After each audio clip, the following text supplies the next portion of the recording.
Hello everyone, কেমন আছো সবাই? Happy Sunday. আজকে তোমাদের সাথে সারাদিনের রুটিনটা একটু শেয়ার করছি। তো সকালে উঠি, কর্নারগুলো পরিষ্কার করার পর তোমাদের সাথে একটু শেয়ার করলাম কীভাবে আমি কর্নারগুলোকে গুছিয়ে রাখি। তো তারপর দেখো আমি এখানে কাচাকুচির জন্য চলে এসেছিলাম। তো একজন আমাকে বড় হেল্প করে, তো হেল্প না করতে দিলে আবার তার আবার খুব রাগ হয়ে যায়। তো ঠিক আছে চলো। আর তারপরে স্নান করলাম। স্নান করার পর আমি তোমার এখানে পুজো দেওয়ার জন্য তুলসী পাতা তুলে নিলাম। তারপর পুজোটাও সেরে নিলাম। সেরার পর আমি গেলাম হলো কি রান্নাঘরে চলে গিয়ে কিন্তু ব্রেকফাস্টে ডিম টোস্ট খেয়েছিলাম। তো তারপরে দুপুরের জন্য আজকে করেছিলাম চিকেন দো পেঁয়াজের, দারুণ টেস্টি ছিল। অবশ্যই রেসিপিটা তোমাদের সাথে শেয়ার করব। আর কালারটা কিন্তু বেশ সুন্দর এসেছিলো। তো তোমাদের সাথে শেয়ার করব, তোমরা অবশ্যই কিন্তু একবার ট্রাই করো এটা।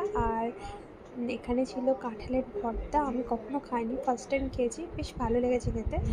আর চিকেনটা কিন্তু দারুণ জুসি ছিল, সত্যি বলছি টেস্ট ছিল। তোমরা সবাই খুব ভালো থেকো, সুস্থ থেকো, আর লাইক কমেন্ট করতে একদম ভুলো না।